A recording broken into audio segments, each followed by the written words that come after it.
Mm-hmm. Vlog on a blog. Tomorrow's news today. Get to the truth.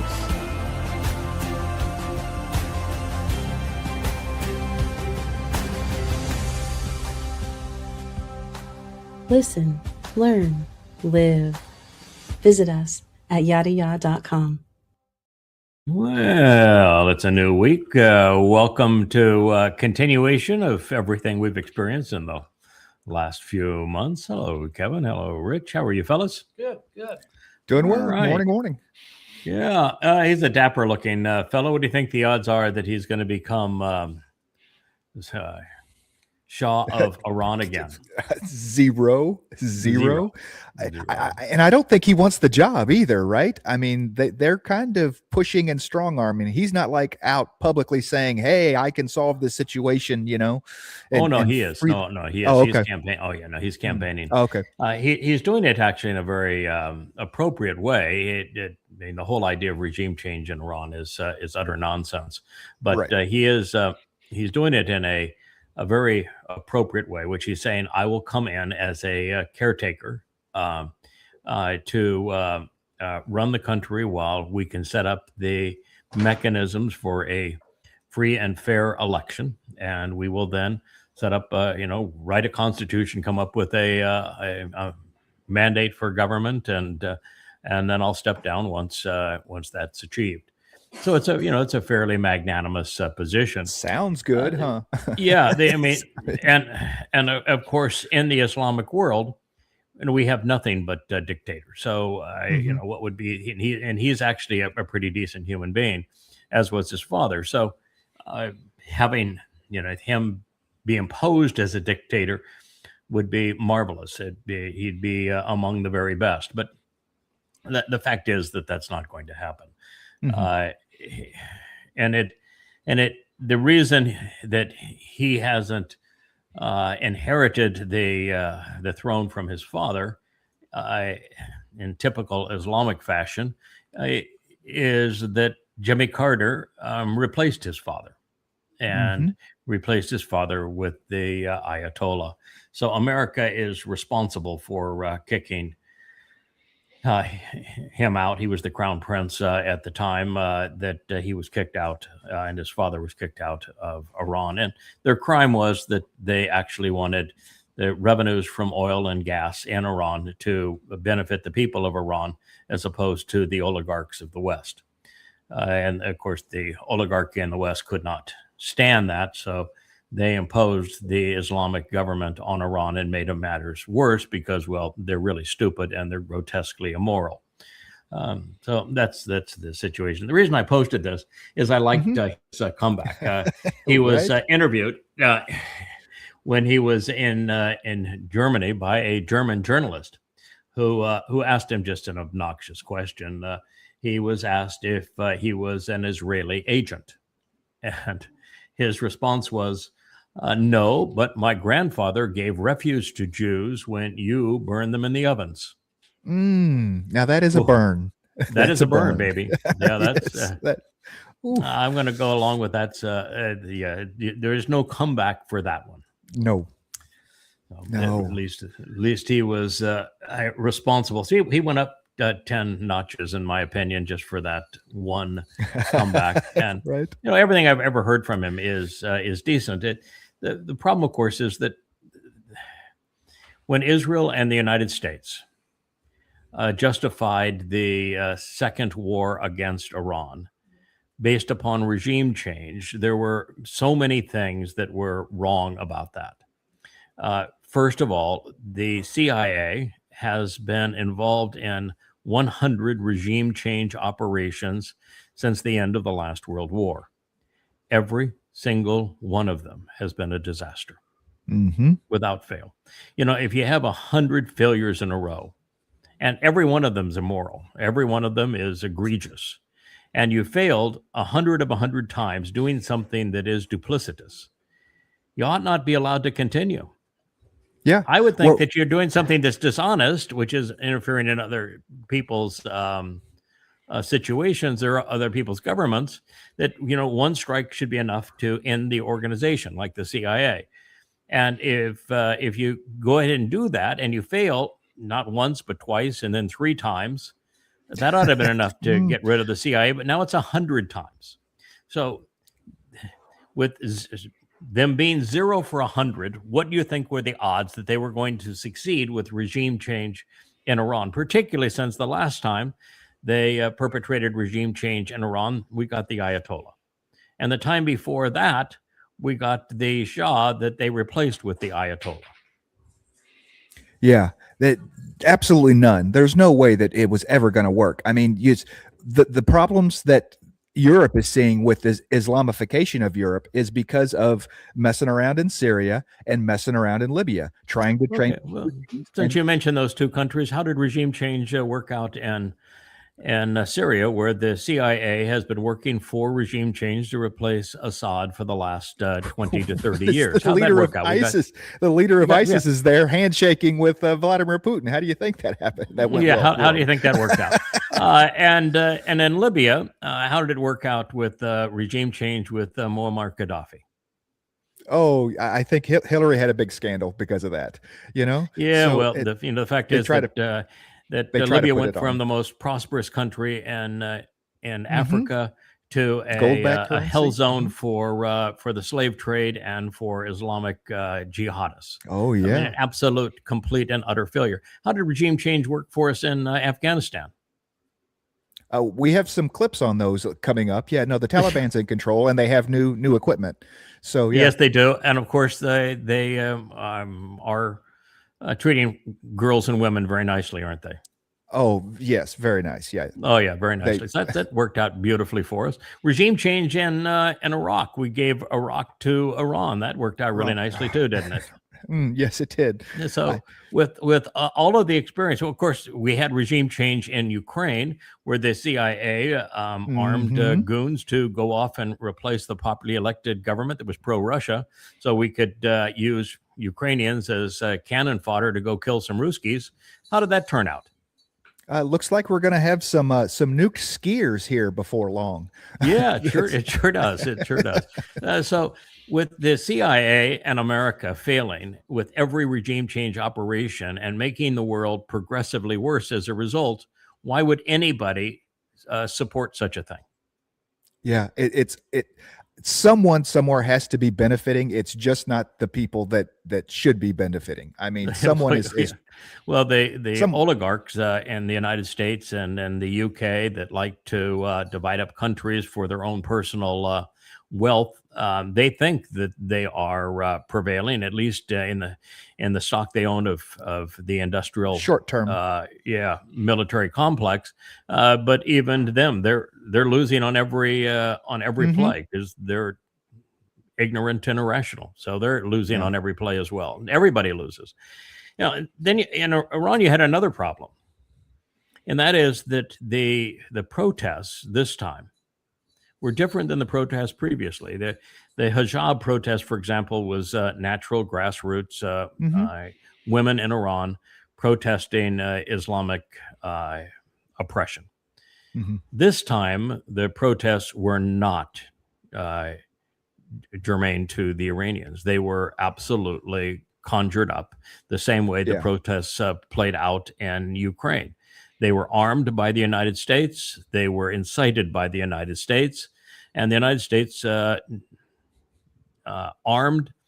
the Kurds to deliver weapons and to deliver anarchists into Tehran and other cities around Mhm. Iran to protest the government and to do so violently.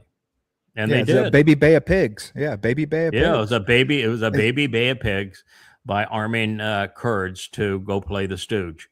And as a result, the Iranian government pushed back because they were burning down mosques, they were Mhm. killing police, and there were probably 4,000 of these, most of them armed protesters. And so you're watching it, and it was a setup, and it was there was zero chance that an insurrection like that was going to prevail in a Mhm. country like Iran. Then you had the United States lying about the nature of those protests and that they were going to go in and you just keep on protesting because we've got your back. We're going to Right. we'll be right there, man. We're going to send in the troops. And of course, when you lie about that, you destroy all credibility. No one will ever believe you again. And on top of that, the United States lied and said there were 40,000, 50,000, 55,000, depends on what day it is of the week. Protesters killed when the number was 4,000, and they were killed because they were armed and killing police. And the United States has a history of lying about this because, I mean, arm the do. Kurds That's what we against do. Saddam Hussein, we'll protect you, we'll get you Oh, a yes. homeland, all these, I mean, so the Muslims know this. I mean, We armed the Kurds to take it to Assad and the Sunni jihadists and militias, saying that if they did that, then we would give them a state. And then when it came time to it, we said, no, absolutely won't give you a state. And and then, in fact, we want to protect them from the Islamic State that is now empowered. And it was the United States that created the Islamic State to do the same kind of thing. We're the same country that created the Al Qaeda to aid in the war that Jimmy Carter decided would be a good idea against the Russians in Afghanistan. We just do all manner of really stupid stuff. And this was another example of it. It was reprehensible. And so it was not a grassroots rebellion in Iran that had any chance of generating regime change, and anybody who had two functioning brain cells knew it. So it was just an outright lie for war. And one of the other two things that if you have ever studied regime change, that if it's going to be generic and it's going to be beneficial, then A, it can't be sponsored from the outside, as this one was. And B, it has to have at least 3.5 to 5% of the population. And in this case, they didn't even have half of 1%. Yeah, that's 5 million people in Iran. So it's five. Yeah, they needed 5 million people in Iran for at least, and at the biggest protest they were getting was several thousand. So there was zero chance that they were anywhere close to the magnitude they needed to prevail. The next is that if you're going to have a small number, they have to be more vicious and better armed than those they're trying to overpower, as in the Bolshevik Revolution in Russia, and that was, and the Communist Revolution in Cuba is be another example of that. The Nazis with the brown shirts in Germany, those who are opposed to the status quo have to be more vicious and better armed if they're going to be a minority overcoming the vast majority. And that was the opposite of what we were witnessing in Iran. So it wasn't going to work from that point either. And then the last point is that a generic uprising of people for grievances against their government have to have something that unifies them. Yes. They have to have a common cause that they are trying to impose. Again, like communism in Russia, like Nazism in Germany, they have to have somebody that they are rallying around and a belief system they are trying to move towards, and that does not exist in Iran. Yeah, they He is have not nothing. the alternative. They have no alternative, and therefore there was a 0% chance of success. So attacking Iran was foolhardy, and it wasn't just foolhardy, it was suicidal, because as we have seen, and as I said a year ago and 2 years ago, you go to war with Iran, and what you'll find is that you cannot win. You can't end that war. You cannot win that war. It's disastrous. And, this is a war now that Trump cannot end. He can't even declare victory and sail away, because he'd be sailing away from the petrodollar and doom the United States in the process. What's worse than a quagmire? I mean, that was always the word that was thrown around. Oh, it's a quagmire. We want to avoid a quagmire in Afghanistan. We want to avoid I mean, we're worse than a quagmire here in Iran, because we can't leave. We can't. You can't leave. We actually, we haven't left yet from Iraq, and all we did was give Iraq to Iran made a bad situation worse. And we finally bailed out of Afghanistan. And of course, that was a fiasco. And we made a bad situation worse. And I did 10,000 radios telling people very early on both wars that all we're ever going to do is to make a bad situation worse here.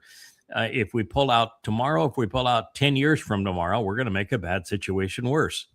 And unfortunately, there were no other voices that supported what I was saying.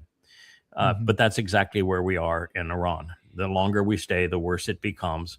And unfortunately, while we could leave in a disaster in Afghanistan, and we can leave in a disaster in Iraq, having made a bad situation worse, we cannot leave the Iranian war, because to leave the Iranian war is to formally give up on the petrodollar. It's to say that there is no hope for salvaging the petrodollar. And with that, the faith in the U.S. economy with its debt is over. Yeah. So it is absolute destruction of the United States if the United States pulls out of this war, and it's absolute destruction of the United States if it continues this war. It's a lot to glean from a picture, isn't it? Indeed. This is frightening here. I mean, all I could tell you is that my advice has always been, don't join the U.S. military. The question here was, does the U.S. military have any defenses for the most common now means of fighting war, which are drone swarms? Can the United States defend against drone swarms?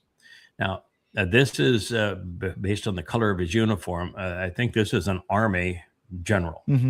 And as an Army general, that means that he would put troops he would put troops in harm's way without any way of defending them from the most common means now of attacking troops, which is drone swarms, because when he's asked the question, he says, no, we do not have that capability. And under that basis, America would be committing suicide of its soldiers to send them into Iran. So let's go ahead and play this. Listen to him. Listen to the question and his answer. We have to go back to the beginning, but yeah. You need sound again. There you go. Homeland can be a swarm of inexpensive drones launched from inside our own borders, rather than a missile approaching from thousands of miles away. Does NORAD have the sensor coverage, authorities, and decision speed necessary to respond? No. And could you comment on that and on the gap today, the biggest gap you see? Well, I mean, we don't have the sensors, and we're not, depending on where that swarm is going to attack, depends on whether we have any sensors at all, and so, and also whether we've got any effectors to get after that problem. So, we are ill-equipped right now to handle something like that, and obviously that is we've seen it used. We're seeing it used on a daily basis around the world, and we've got to figure out how to mitigate that threat, and but we're not there yet.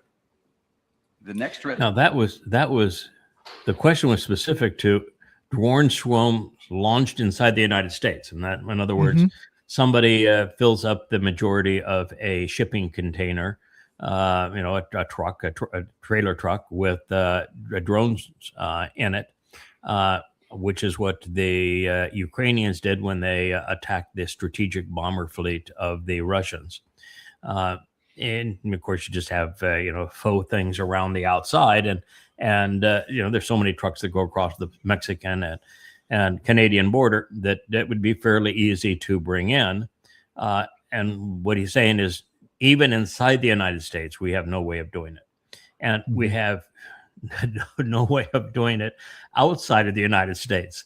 So we have zero way. And he said, not only have we no sensors to detect their approach, we have no way of resolving them, even if we no could effectors. Yeah, and to deal with their approach. It means America is absolutely, unequivocally ill prepared to fight a war today. Absolutely. They all, and by the way, that's also true of Israel. Israel can't fight a war today. So the F-35s and F-15s will do you no good. The B-1, the B-2 do you absolutely no good. The THAADs and the Patriot missile systems are already outdated. They would do you no good. An aircraft carrier is not going to do you any good. A boomer submarine is not going to work at all. Yeah, they There need is to nothing. switch. They need to switch from the big thing among the military is that the international sniper competitions, right? U.S. Rangers or the Marine Corps won the international sniper competition. They're going to switch that very soon to a skeet competition. It's going to become Skeet. it is because that is what they're Skeet and birdshot skeet and shotguns. Yeah. You got it. I'm sorry, but by the time they're coming over the hills as drones, there is no shotgun that's going to shoot far enough, high enough, with a sufficient cluster of pellets to bring one of those suckers down. Well, That ain't the other that thing ain't is gonna that work. you talk about them being shipped into the United States no.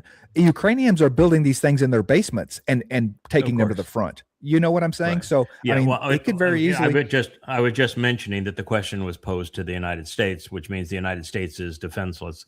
If they wanted to have a drone attack on Washington, D.C. or New York City or any place like that, there would be no way. The U.S. has absolutely no way to stop it. The fact is the U.S. has no way to stop a ballistic missile attack either.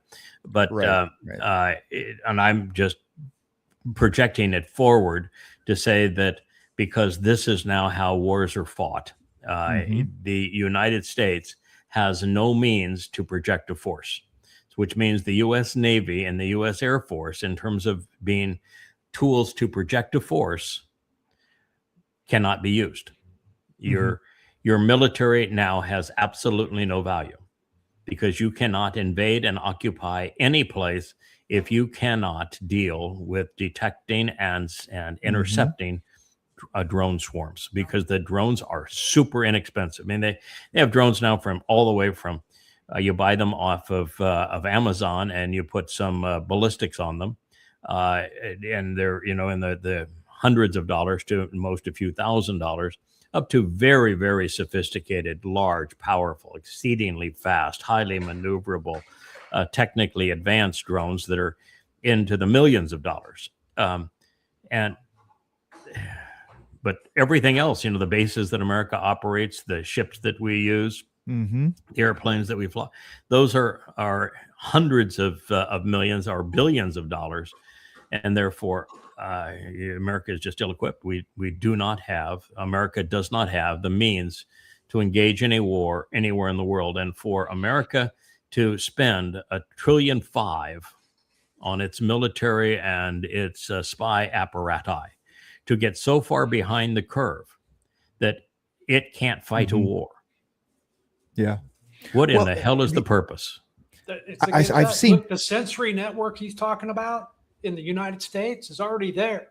It's called a cell phone, and they are completely integrated with all the alphabet agencies. In a time of emergency, FEMA and everybody else, the cell phone, the sensory network we have is for people, not military objects coming in. Yeah, but even then, we're not. That's not going to provide sensors for a drone attack, nor can it stop a drone attack. We could not stop a drone attack in the United States, and we can't stop one to support our troops. So this idea that America is going to invade and occupy Krog Island or any place near Iran is a fool's folly. And the military industrial complex isn't even attempting. I mean, I have seen the interceptors that they're using in Ukraine. Okay, this is a drone that they use to attack other drones, right? And it flies at like 300 kilometers per hour. This drone was specifically developed, but in a competition between two kids. It's online. You can watch it. A kid in Australia with his father was competing against, going back and forth about who had the fastest drone. This design came from a fight between a kid in Australia and a kid in China. They would posting their speeds online and stuff, and that's what they're using to intercept drones. And you know why the United States military doesn't have the means to engage in war today? Why is it? We don't have inexpensive drones. Mhm. So all we have is the multi-million dollar drones. We do not have inexpensive drones. So we don't have drone swarms to use militarily, and we have no means of detecting or intercepting drone swarms. So we're 0 for 2, 0 for 3 actually on this single most vital aspect of fighting a war today. Why is it the United States is 0 for 3 on those things? Because there were no drones in World War II. Well, that's part of it. They're still fighting. I'm sure with that's World part War of it, II but tactics. because we're always ready to fight the last war. No, there's no money in it. There's no You see, markup, and I mean, no money in it. A THAAD or Patriot systems are all in the multi-billions of dollars. Lots of money in that. The F-35s are $100 billion or $100 million. Lots of money in that. Aircraft carriers, $13 billion. Lots of money in that. So there's, satellites. By the time you lit them up, they're billions of dollars. Lots and lots of money in those systems. Off-the-shelf drones are cheap. Any idiot can make them, and so the interceptors are cheap. They have to be cheap because if you had an expensive interceptor, you'd lose even if it succeeded. So right. everything has to be cheap, and America there's no money in that. So the military-industrial complex doesn't want to build them. And weapons that just take out troops, they're not interested in. They want the stuff that shock and awe, baby. Let's Right. rock Oh, and roll. sure. And so that doesn't. So our munitions are all standoff, shoot from a gazillion miles away because America can't handle POWs. So it can't have anything other than push a button and it's guided from thousands of miles away. Now so that's half the problem. You know what the other problem is?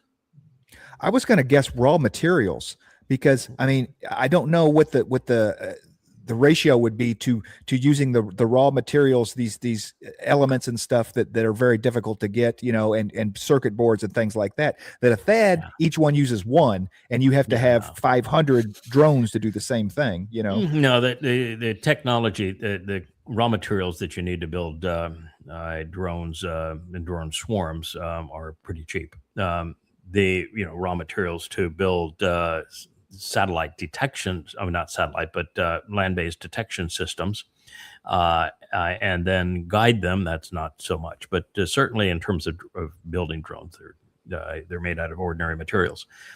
No, the issue is America can't make stuff. I mean, we don't have factories that can make stuff, and the only kind of things we even attempt these days are those kind of things that you can build a factory of total robotics, but the total robotics factories are for big things like automobiles. And when it comes to automating circuit board manufacturing or plastic parts that are punched out or these kinds of things and assembling them, that's not a robotic thing typically, and America's ill-equipped to make it. And we don't have the supply lines in America and the support in America, so we couldn't engage in it. We'd have to send it off to China to have China make it for us. Right. That's not going to work real well. You want us to make your drone swarm? Say, sure. Yeah. Okay. Yeah. Sign this contract here. We'll take care of that for you, Mr. President. No problem. No, we not only don't have an answer, the military is not developing an answer because the retired generals are all lobbyists paid lots of money to lobby for the things that are really expensive, like the Golden Dome that the president wants to have that will be in the trillions of dollars that won't work at all and will never actually be deployed. Well, there's trillions of dollars in that, and that's what they want. They have no interest in things like this. But this means that America is completely ill-equipped to fight a war today. It has this world's most expensive military and can't use it.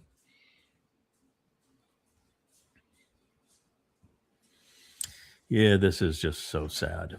Which she is saying is that it is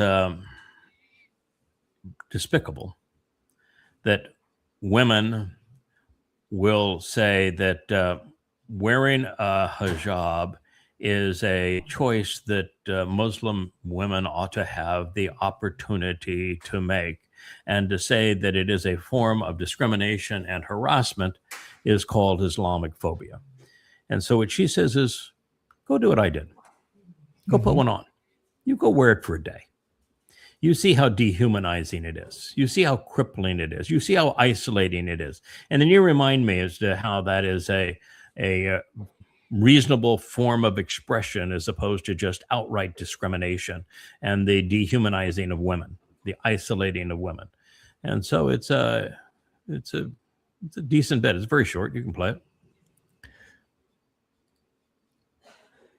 Hello, everyone. I am a woman from Middle East. Do you think this is normal? A woman talking behind this small piece of cloth? Do you really think this is part of our culture? Do you really think that if I say I hate this and I don't want to wear it, I'm insulting a culture, I'm causing Islamophobia? Just recently, Australian Parliament refused to talk about banning burqa. In Europe, in the West, in America, in Canada, a lot of people normalizing Taliban.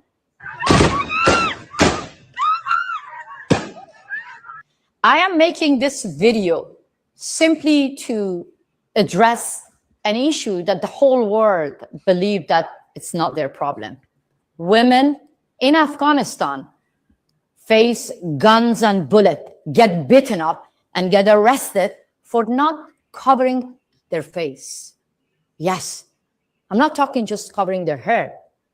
They get arrested, killed, they are in prison right now, simply because they said they don't want to wear burqa, normalizing the Islamic Republic. We've seen this movie before in Iran. My women in Iran have been killed for showing their hair. And now women of Afghanistan, they have their morality police. But what breaks my heart, they are alone.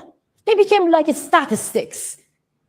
Where is AOC? Where is liberal and left? Where are those parliamentarians in the West?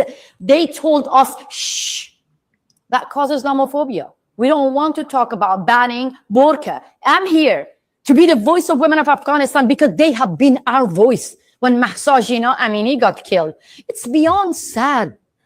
When my women in Iran have faced guns and bullets, the first group that took to the streets were not women in the West, were women in Afghanistan. And now, again, we are together. And I'm asking, where is Women's March? Why there is no Women's March for women of Iran and Afghanistan? Simply for existence, women of Afghanistan took to the street. Why there is no big rally and Women's March to say, free women of Afghanistan? They are being kicked out from school. They're being kicked out from their job, from everywhere. A pregnant woman got arrested. A pregnant woman got killed in Afghanistan. Why? Because she was not allowed to go to hospital. She was not being in the hospital with a man. She was alone. What a crime. And now, everywhere in Europe, they're shaking the hand of Taliban. They're opening the embassy towards Taliban. The women of Afghanistan are the true ambassadors of peace, the true ambassadors of their nation. But let's cut it. That's enough. She's okay. She's made her point. Unfortunately, she is emphasizing way too much Taliban and Iran. This is a worldwide problem. The problem is Islam. Muhammad hated women. The Quran disrespects women. And so the idea of tenting women is a religious edict of Islam. It is the degradation of women, where women have no rights in Islam. The very fact is that because of the fact that women are discriminated against in the religion of Islam, in the Quran and in the Hadith, by Allah and by Muhammad, Islam should never have been allowed to exist in any Western country where discrimination against women is illegal. So to have laws that say you cannot discriminate against women, and then you allow Islam, which is a religion based on the discrimination of women, into your culture, is absolutely illegal and wrong. and it should never have been allowed, and it should end. Yeah, if given a choice, these women would not wear this. You know what I'm saying? The Well, problem that's not is true. No, that's not true. That's not true. No.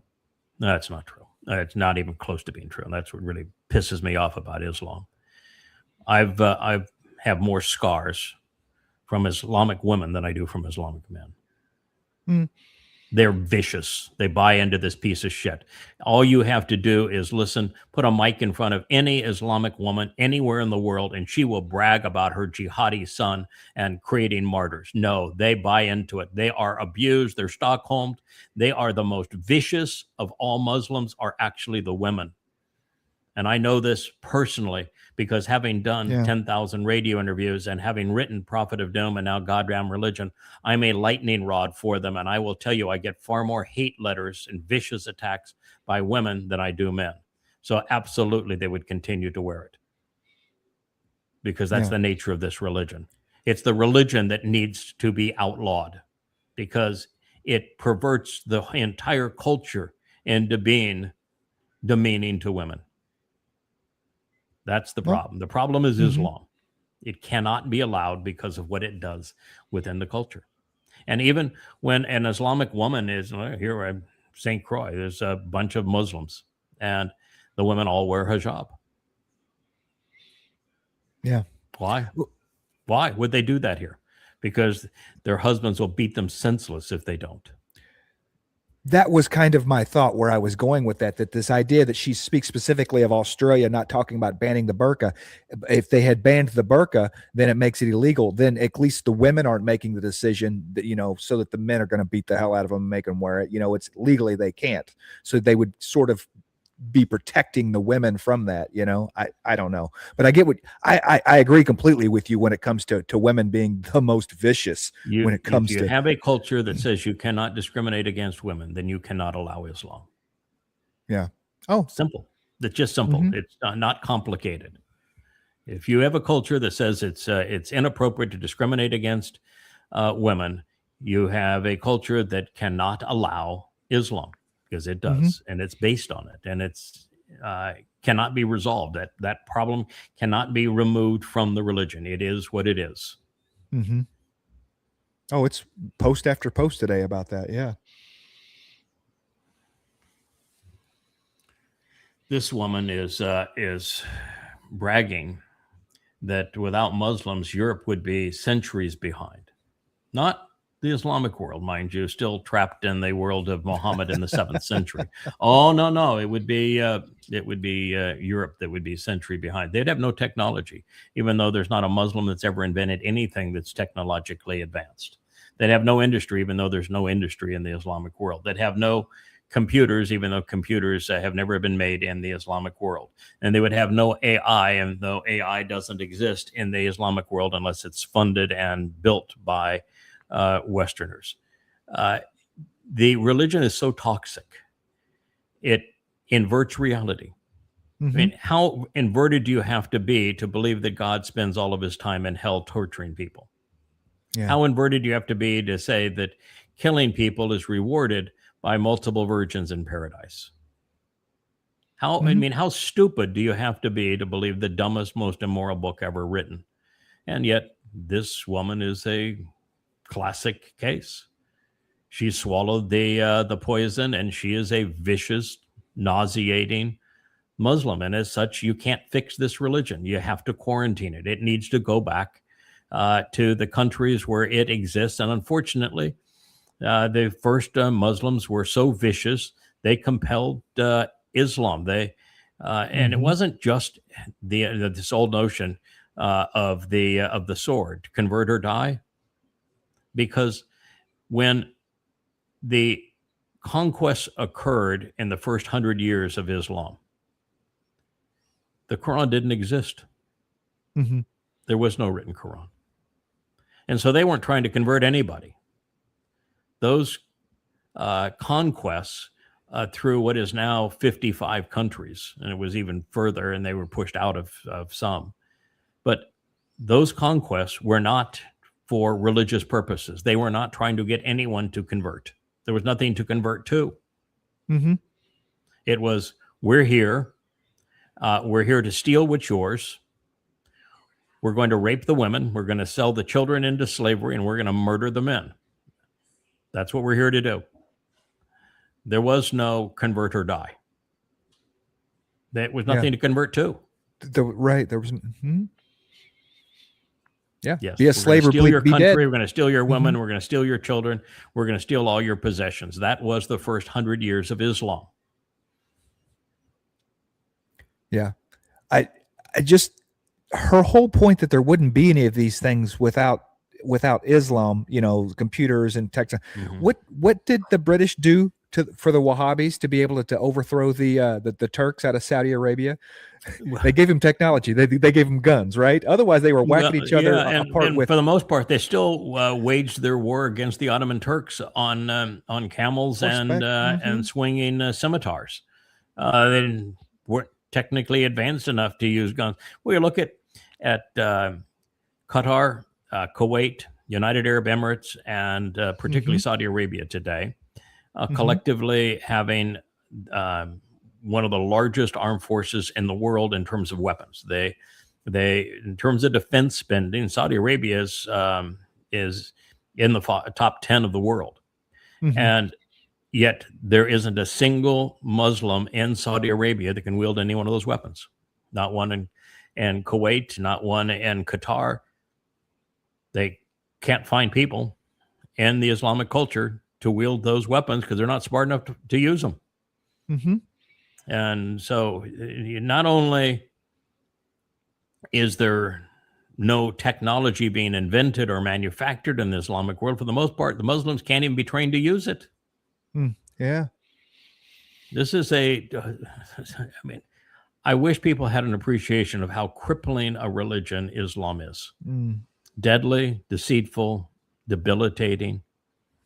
And I prove it, of course, 5 volumes of Goddamn Religion. Listen to it, read it.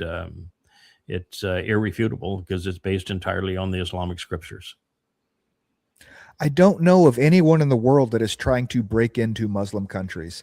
There's no population in the world that are trying to. That's where I want to go for. Lots of Muslims trying to leave, and yet they take their Islam with them. I mean, I don't blame them for wanting to leave Syria or Algeria or Libya or Afghanistan or Iraq or Egypt or any of these countries. I don't blame them for wanting to leave, except leave your goddamn religion that made those hellholes so terrible with you, and embrace the culture of where you're going, because that's why you're going there. Yeah, but that's not what they're doing. They're dragging the poison with them. Absolutely. Yeah. There's no decontamination shower that washes off Islam instantly. It can't be done. Goddamn Religion's pretty good, but you got to be able to read. I guess we'll read it. Not enough people read it. Not enough people read it to make a difference.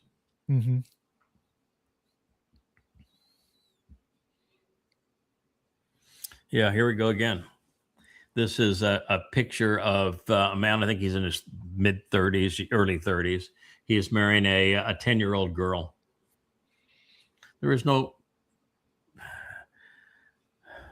just literally no way to justify this kind of thing. And it's pervasive in the Islamic world. They can't regulate against pedophilia. And the reason they can't do that is because Muhammad was a pedophile, and the religion is based entirely on Muhammad. Muhammad was born in the year of the elephant, according to the Quran. And that means he was 66-year-old when he first sexually assaulted the 6-year-old Aisha, that was the daughter of his only friend. 6 and 66. So this guy's a veritable saint at 32 with a 10-year-old by comparison. Just think of how creepy that would be with a 66-year-old absolute demon-possessed terrorist, and you're thrown in bed with him at 6 years old. How horrible that would be. And he continued to have more and more child sex slaves, and every Jewish man he killed, he stole his wife to rape. Well, they call this a marriage, but if you notice, it says by paying her father $580, you buy dogs. You buy cars. By paying for something, it makes it property. That's not a marriage. Of course. It- Of course. It's property. Well, that's what a Muslim woman is. She's property. Mm, Truth is, a Muslim man is also property owned by Allah. Allah. Hmm. Allah is very clear. You're a slave to Allah. You have no right to your own life. Yep. Just So waiting an to die Islamic for Allah. man is property, and an Islamic woman is the property of that property. Hmm. That's why when they say free Palestine, you just say, what kind of a moron are you? First, there's no Palestine. And second of all, there's never been any freedom in Islam and never will be. Hmm. What a creep. Can't fix Islam, folks. And this is not a one-off. This is just not, hey, this every day, hundreds of these are taking place. Yes. So Fox, the Trump tush talkers are saying that, Trump is saying again, there's a back channel with the Revolutionary Guard officials and saying there's no hurry. There is no back channel. None. The Revolutionary Guards are part of a government in Iran. That government includes the heads of each of the military apparati and the heads of parliament and the supreme leader. And it's a fairly large body that makes decisions. And once that body makes a decision, they all honor that decision. There was news released a couple of days ago that talked about the fact that when Trump was claiming that he was negotiating with Iran, wanted to see if there's anything more that the Revolutionary Guard wanted beyond what Arachi was discussing, and they came back and said, "No, Arachi worked for us. We're all in this together." He represents exactly what we're all saying. There is no disunity between us. And so the Revolutionary Guards are not the ones who are negotiating, and they would never negotiate peace. They're actually under the dead hand of the Ayatollah, who said, if I'm killed, this is my signature. You don't stop fighting ever. Mm-hmm. So they're not in a position they can negotiate. And no Muslim fighter is ever going to negotiate. That is against the Quran. So you do have Arachi who could negotiate with you, but he's already said, I'm never going to negotiate with you again. He laughs on camera about it. Yeah. Yeah, he does. He laughs says, in no, your we are face not that, no, we're not." negotiating. Mhm. And so when he claims he's negotiating with us, he's lying. Mhm. So this is another lie. But of course, the Trump tush talkers just continue to parrot one lie after another. And they never say, oh, well, that last time was a lie. And the time before that, and the time before that, and the time before that, and the time before that, and the time before that, and the time before that, time before that, echo. And we never can admit that we were lied to. We're not that smart. And then, what is this Trump- whole diversion of if Oman gets in the way, we'll bomb the shit? What does Oman have to do with that's the second part of it. The first part is an absolute lie. There is no back channel negotiations with the Revolutionary Guards. Mhm. None. It's just another outright lie by a man who lies about everything. And then he's back to being the asshole that he normally is. If Oman gets in the way, we'll bomb the shit out of him. Well, at least when he talks about bombing the shit out of somebody, he's talking about a subject that he knows a lot about. He is a foremost expert on shit. Yes, he is. Yes. And oh, by the Yes, way, he is. the United States is not going to bomb Oman. Not going to happen. Definitely not going to happen. The United States. And so even to report this, Mhm. you can't be that big a Trumpite psychopath that you would actually present this as credible. What do you think would happen after losing a war with Iran and having no way out and destroying America in the process, and having a man lie so often that he annuls his own memorandum of understanding, which was the surrender document, within 24 hours of making it? That same country can now go, after it's run out of munitions and lost the war, is now going to start bombing the other side. That you've abandoned Oman and Bahrain and United Arab Emirates and and Qatar and Kuwait and Saudi Arabia. You abandoned your bases were destroyed. And now what you're going to do in response is you're going to bomb the other side. You're going to start bombing Oman. Then what are you going to do? Bomb Saudi Arabia? What are you going to do? Bomb United Arab Emirates? What The are you gonna Houthis do? ran you off. So Yeah, the Houthis ran you. oh, But you can't go and bomb the other side mhm, that's getting destroyed because of your war on Iran.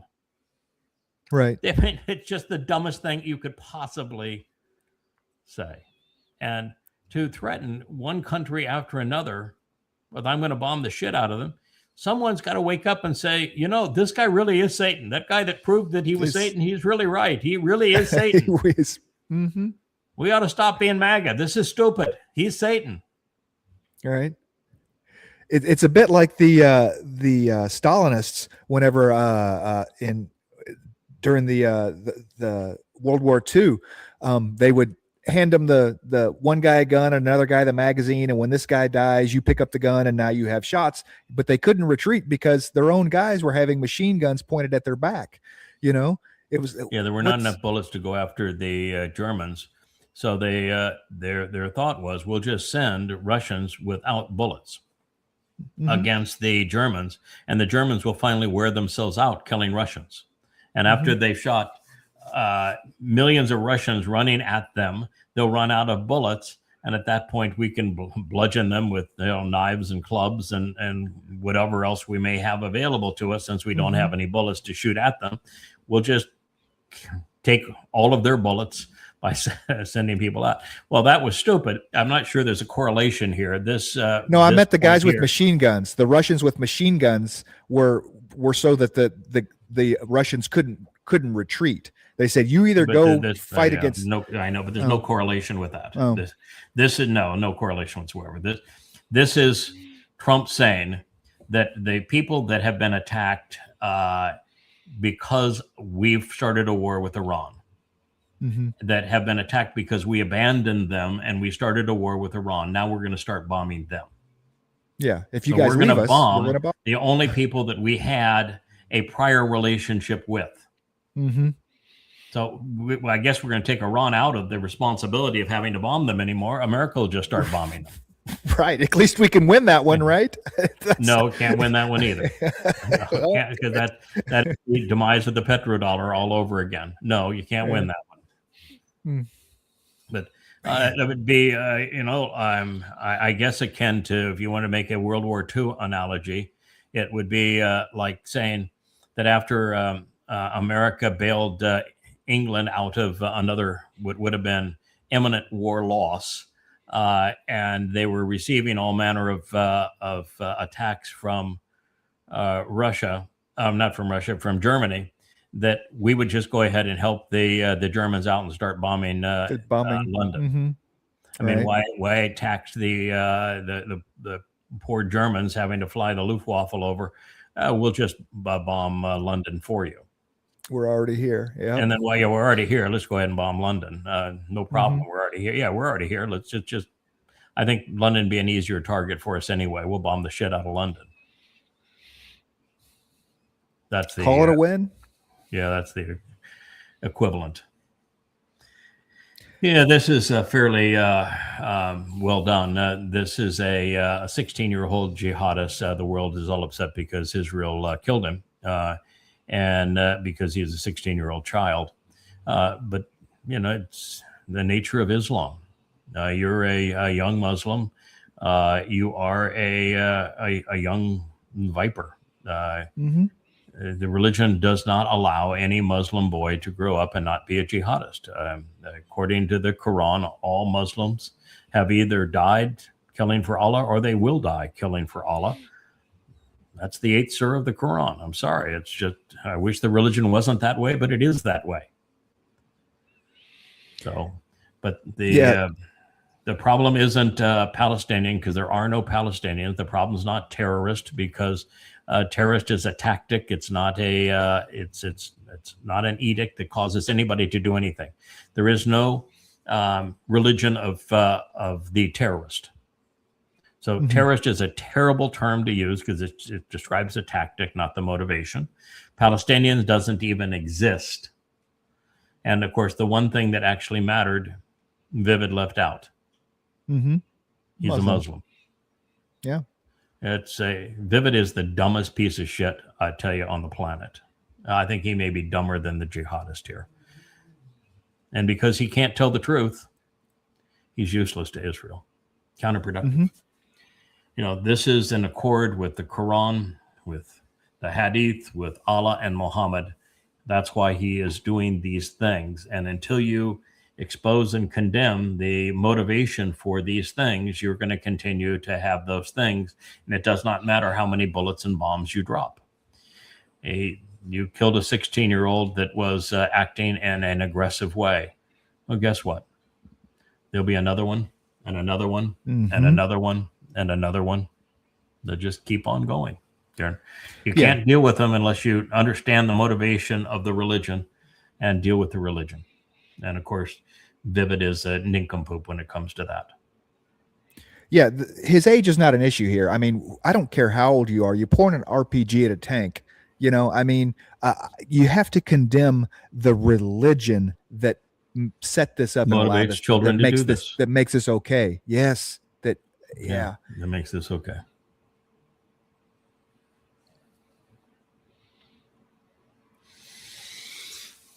So the Putin is saying that the way that the West used the petrodollar reserve currency system was to tax the rest of the world. The U.S. created a system whereby it could spend what it did not make to buy things it wanted without actually having to pay for them. And it did so through the petrodollar system. And the way that Putin doesn't explain this, but the way that the petrodollar system taxed the world was that it forced everybody in the world to have a large stash of dollars, to have to buy dollars and hold dollars to participate in international trade, particularly the most important element of international trade, which was energy. And so you could, and then once they had the petrodollar on energy, they forced it through SWIFT and other mechanisms to everything else, so that almost all international trade was done in dollars. And to do that, you have to buy dollars. You have to hold dollars to be able to do that, or you can't engage in trade, which would be economic suicide. The way that the U.S. taxed the world by doing that is that because people had to buy dollars, the U.S. could print dollars to create an artificial surplus of dollars to increase the money supply. We call that quantitative easing now. It's hocus pocus, but you could increase the money supply so that the dollars that people bought and owned were worth less. They were, every year they'd be worth 5% or more less than they were when they bought them. So you are taxing the rest of the world to pay for an indulgent lifestyle that you are not actually producing goods and services to justify. And that's how the U.S. developed its $40 trillion in debt. That's how the U.S. went from making things to just simply buying things with phony money. And it's how they tax the world to pay for the indulgence of Americans being able to buy things without making anything. Mm-hmm. And it has come to roost now because America stole Russia's sovereign assets where they had dollars to commence in trade, and then kicked Russia off of the SWIFT system. And then we did the same thing to Iran. And then we imposed tariffs and we weaponized the dollar. And by weaponizing the dollar, we made it an unsafe thing for trade, and we made it certain that there would be replacements. And Russia with China is leading that march to the replacement with BRICS. But that's what he is saying here, is that that is the system that America imposed, and it has now disintegrated. And $10 trillion is what the experts estimate. That seems low.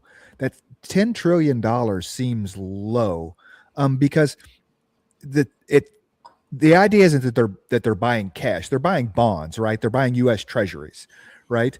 And Not these only, treasuries. not only, no, you can hold dollars in lots of ways. You can hold dollars through stocks, through bonds, through just cash reserves. So there's lots of ways to hold and buy dollars. What they're saying is that internationally, among the just shy of 200 countries around the world, that there is a float of $10 trillion that's held abroad for strictly for the purpose of engaging in international trade, and that $10 trillion that is held abroad, that is not used and circulating in the United States to facilitate international trade, is being taxed at 5% a year, which is the cost of inflation and the inflation of the monetary supply. But that's what they're saying. That's that $10 trillion. It's $10 trillion in dollars outside of the United States being used for the reserve currency status based on the petrodollar, and that system has been destroyed. Now, one of the most interesting things about the destruction of that system is what happened here just in the last month. Japan still stupidly has effectively a zero interest rate on and has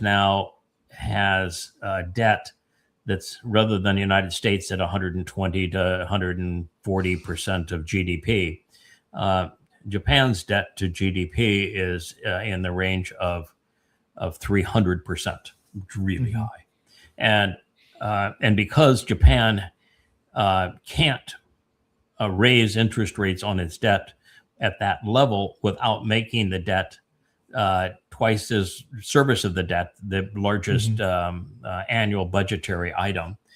So they're trapped. They can't raise the price of the debt. So you can borrow on yen and then take that yen and buy bonds with it, for example, in the U.S., where you're making 2% or 3% on your T-bill and paying Japan less than 1%. So you're making a spread on somebody else's money. And that because of that system having obviously failed, Japan was about ready to go bankrupt. And so Japan now is the largest holder of U.S. debt, since Saudi Arabia has been a constant seller and China has been a constant seller. Now Japan is the largest holder of U.S. debt. And the only thing that Japan could do at that point was to sell all of its U.S. debt to keep its own currency alive. But if Japan did that, they would bankrupt the United States. They would create an immediate default of the United States. So the United States had to keep Japan from defaulting. So the United States, that is already $40 trillion in debt, took, I think it was 125 billion or 200, I think maybe it's 250 billion. Took 250 billion, which when you're talking about national debt, that's a big number. I mean, China owns $350 billion of American bonds now, and Japan's probably 400 billion in U.S. bonds. But it took 250 billion and bought yen. So America, that's bankrupt, took $250 billion to buy yen to try to support the yen. And of course, it didn't work. The yen continued to fall. And then when it was asked, why would you do this? Why would you prop up another country like this and not even get congressional approval? Do it out of the White House. Who gave you control over that money? And the answer was, we didn't spend U.S. dollars. The United States was given the right to hold 250 billion euros. We sent them the euros. Well, who gave you the authorization to do that? Well, nobody. We sent them euros. Check out my bank account in Qatar. But yeah, so here's the deal. You've got the largest holder of U.S. debt is going bankrupt. And so the country that has the largest debt, $40 trillion, goes and buys the country that is defaulting because of their own debt is even higher as a percentage of GDP. And the U.S. goes and buys their debt. Talk about a shell game. Shell game. Scam. Yeah. Yeah, you can't even do that with cake and chairs. I mean, No. that is it. I'm And still of course, trying to it wrap my wasn't- it head wasn't around in how the any bankrupt newspaper. country, Yeah, how it the wasn't bankrupt reported in country any keeps newspaper. the other bankrupt country out so that they don't bankrupt them. I mean, Yeah, the reason it wasn't on a newspaper, and I don't think there's a journalist out there indoctrinated by one of the liberal schools that understands economics, mhm. so they wouldn't know how to write on the story. But that talk about a major event, trying Yeah. to create the illusion of solvency for the United States and for Japan. Well, and that's exactly it. It's just an illusion because there's no Right. reason for someone to go buy this yen because it's a bad investment. Hello, other than the fact that it keeps the But if they second guy don't in buy line the from- yen, the Japanese are going to sell their bonds. They'll Right. be a net seller of bonds, and if they sell their bonds as the largest holder now of bonds, on top Mhm. of China backing out of bonds and Saudi Arabia backing out of bonds, then there is no foreign country that owns any significant amount of bonds. And now the whole illusion is we're funding the U.S. debt through quantitative easing, which is nothing more than the creation of money out of nothing. Well, on a massive scale too, because $300 billion. I mean, and this is just the one that you make makes the 250, yeah, news. that's a lot. Yeah. That's 250, and it didn't work. and it The didn't yen work. continued to fall. Well, and I think there's there's a clip later. Britain is number 2, right? And so they're just on the precipice of having serious issues of like Japan is having. Britain is like Oh, number yeah. 2 investing in. Yeah. Yeah, they're terrible. The world's a con job. Mm. Politics is a con job. All right, so here you are. Cap Mallon says, on this day, August 16th, 1948, a Greek Catholic bishop recorded the real reason so many Arabs left their home during the war. Anyway, you can, when you read the what he wrote, you'll see that what the Muslims, and it wasn't Arabs, there's no reason to be racist here. We need to stop being racist. Let's deal with the fact this is Islam. The reason that the Islamic countries told the Muslims living in Israel to leave is highlighted in this article, which is that will take them less than a week, and the Muslim armies will exterminate all the Jews. Mm-hmm.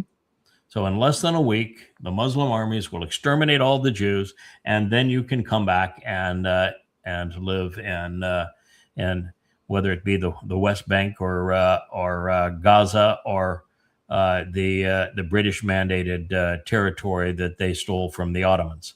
But that was the deal. So what it affirms is the Nakba is completely a farce. That the Muslims who have left Israel back in 1948 did so at the insistence of other Muslim nations so that the Muslims could kill Jews more efficiently. And so they are not refugees under that circumstance. And the Muslims were brutal. They wanted to exterminate Jews as they returned from the Holocaust. And they lost. But going forward, if you can't use the M and the I word, and you're focused on the A word, you are never going to make a difference. You are going to be one of the others that just sounds like you're a counter racist, and you can't win. It's like Israelis talking about Palestinians and Israelis talking about Hamas. There is no way to win. You're guaranteed to lose when your focus is on a symptom or on a race as opposed to the religion. That's the real Islamophobia, isn't it? Not being able to point out that it's Muslim, it's Islam. Well, you notice that I don't suffer from Islamophobia. No. No problem there. No problem there. Okay, so this is Richard. I scolded Richard the other day. Richard is one of the people that I did follow very early on in X. By the way, X was a really strange thing for me today. my X accounts, all three of the places that I had bookmarked for them, came back and it was just a complete white screen, nothing. Asked me to sign in, which I attempted to do, and it says the account no longer exists. Huh. So then I went to yadayada.com and I clicked on the X link there, and it brought me to the account. But the account was white, not black. You know, you're looking at it, it's the same old black that it always is in X. And that Right. seems appropriate for X. And it was white, and I, have no idea what happened with X today, but it's only a matter of time between we will be banned from X, because you can't tell the truth on X or Facebook and survive it. Anyway, I scolded Richard because he came out with a couple of really revolting anti-Semitic posts, and he was just better than that back in the day. And it's, what happened to you? Anyway, this post today is mostly accurate, and that is that he says that when the Ukrainian war is finally over, and the country is either dead or maimed, Vladimir Zelensky who has sold out his country, is going to slink into South Florida and live a luxurious life. And I'm saying, no, that's not going to happen. Ukrainians are vicious. They will kill him. He will be assassinated. That man has weeks, months, maybe a year or two to live. He's going to be dead. He's going to wish he had stayed a clown. Yes. Money Well, he could will take not himself buy out. him happiness.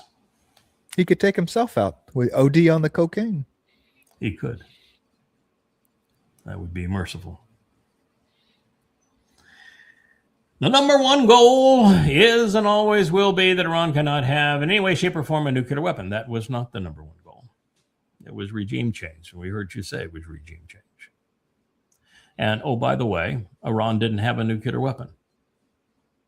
So what was the point of your war? Iran's much more likely now to have a nuclear weapon than it was before you attacked. And it didn't have a nuclear weapon, even though it could have had a nuclear weapon at any day for the past 20 years and chose not to have a nuclear weapon. And you claim that you eradicated their entire program the year earlier. So what is the real reason you went to war with Iran? Because it wasn't to keep them from having a nuclear weapon, because they didn't have a nuclear weapon. And oh, by the way, there's nothing that would preclude them from having one if they wanted one. And, Except the Shah that he killed. Yeah, the United States has already demonstrated that having a nuclear weapon is advantageous, even for countries that have been bullied into one choice or another. For example, North Korea. While it was developing nuclear weapons, the U.S. was vicious against North Korea when they had a nuclear weapon. What did Trump write today? I'm not going to play with South Korea anymore because they wouldn't play with my Iran war, and I have a great personal relationship with bad hair boy. We're out of respect for bad hair fat boy. We're not going to play with the North Korea or the South Koreans anymore. So look what happened with Libya. The U.S. convinced Libya to give up its nuclear ambitions. It did. And we bombed the living shit out of them. So no one's ever going to play that game again. Ever. Yeah. So, by attacking Iran because they hadn't developed a nuclear weapon over the last 20 years, what you did is prove that if you want to survive American aggression, you have to have a nuclear weapon. Thank you for your attention in this matter. Oh, this is quite the thing. Don't touch me. Do not touch me. When a prostitute won't allow you to touch her. No, look at that. Pull her hand away. No. Turn away, pull her hand away. No, I don't want to be here. I don't want to be seen with you. I do not want to be touched by you. Look at this. Look at this. No. Oh, I had to slap her hand. No. When a prostitute won't hold your hand. And that's really what she was. She came over to be a prostitute. She was a call girl. When she won't hold your hand, man, you are really a creep at that point. Yeah. Congratulations. Wow. She probably doesn't like diaper gal. I don't know, but I can tell you that as they say, Natalie would never have treated him like this. Right. Ava Braun, man, diaper bag girl. Look at this. Oh my. Kind of hard to cover that up. Yeah. Look at that. I mean, no.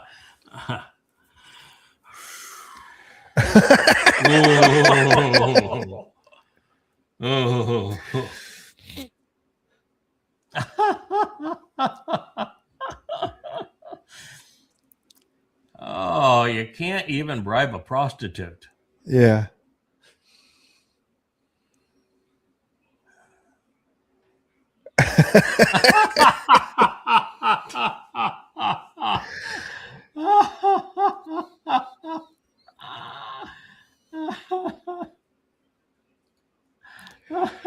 Okay. Complete lack of gratitude. Isn't that what what Muhammad said? Complete lack of gratitude for their husbands. So Oh yeah. In Islam, of course, you'd be flogged for that. mhm. And of course, do I feel sorry for her? No.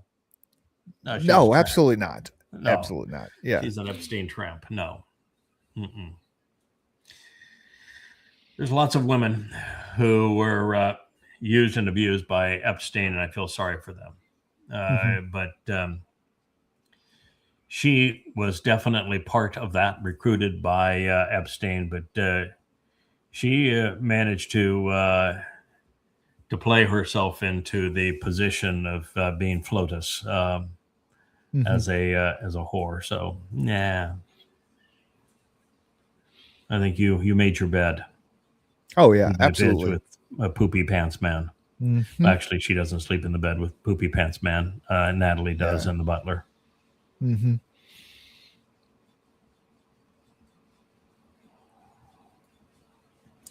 Yeah, this is an interesting cover. Time was always a liberal publication, and Clinton was a liberal. And so Clinton, to distract everybody's attention from Monica Lewinsky, decided to go to war with the Serbs and had no justification, but still bombed them, bringing the Serbs to heel. And then it says opening the door to peace. This is like Donald Trump. I'm going to bomb you until you want to do a deal with us. It's like the old saying, the beatings will continue until morale improves. How in the world can, even back then, liberal journalists siding with liberal politicians be this out of their mind? Yeah. Well, the article Slavic Patriot goes on to talk about, the natural progression of always how you dehumanize the enemy, you make it okay, and those sorts of things. Yes. The propaganda that is used to whoever it is, and it's just a matter of time between that swung on your next target. And pulling all the historical context away. The Croats were typically Roman Catholics. They sided with the Nazis. They killed stunning numbers of Serbs as well as Jews, and so the Serbs had every reason to be disgusted by what had happened. And then, of course, that's where the Muslim SS brigade was in that same area, and they were also ruthless, and so they had every reason to want to purge their community of those who had treated them so inhumanely. And we had no business stopping them based upon the history they had endured with them in recent history. Yeah, we were Bombs supporting the through Muslims peace. in that war, weren't we? We were supporting the Muslims. Yeah. Yeah, there's big Serbian, Bosnian population in St. Louis during that time. I mean, just lots and lots. They have their own neighborhood. I mean, Yeah. Yep, treated poorly by Catholics, treated poorly by Muslims, treated poorly by the United States. Mm-hmm.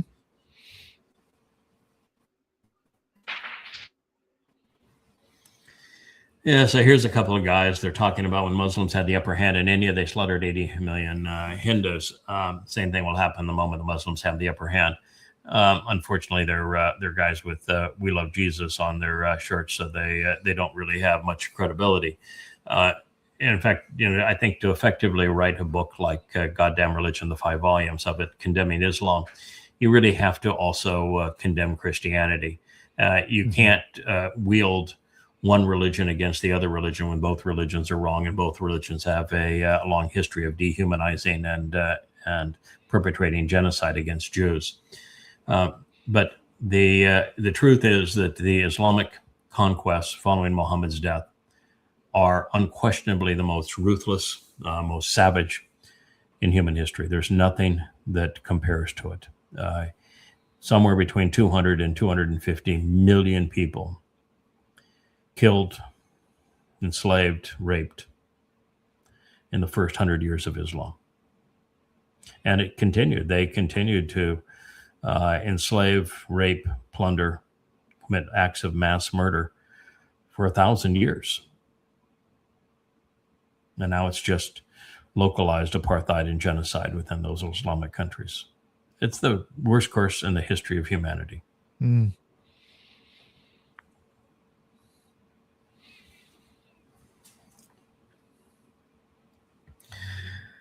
Glenn Dyson is a person whose name I mention a fair amount, and he will have good topics and bad topics, good guests and bad guests.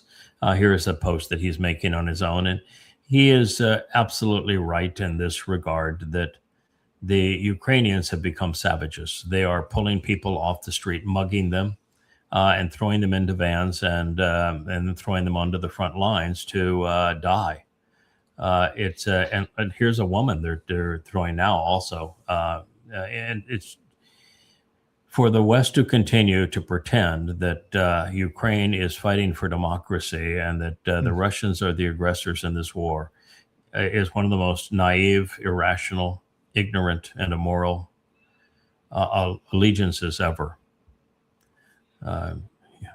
Ukraine is horrible. Grossly immoral, grossly intolerant, vicious, and has been for centuries and centuries and centuries. America could not have picked a less moral partner to go off and kill Russians. Well, I mean, the idea of picking a partner to be cannon fodder is disgusting, but it's what America does. Mm-hmm. But in the case of Ukraine, it picked a really disgusting partner. Yeah, this idea that we brought democracy to Ukraine, freely elections, with the May Day. We did Honestly, the opposite. when I first saw this, I thought it was a nice video. I'm not gonna lie. Armed thugs, masks, grabbing a guy, throwing him into an unmarked vehicle. Mm-hmm. Looks just like There's- this. So that's the democracy that we America gave to the has Ukraine. become Ukraine.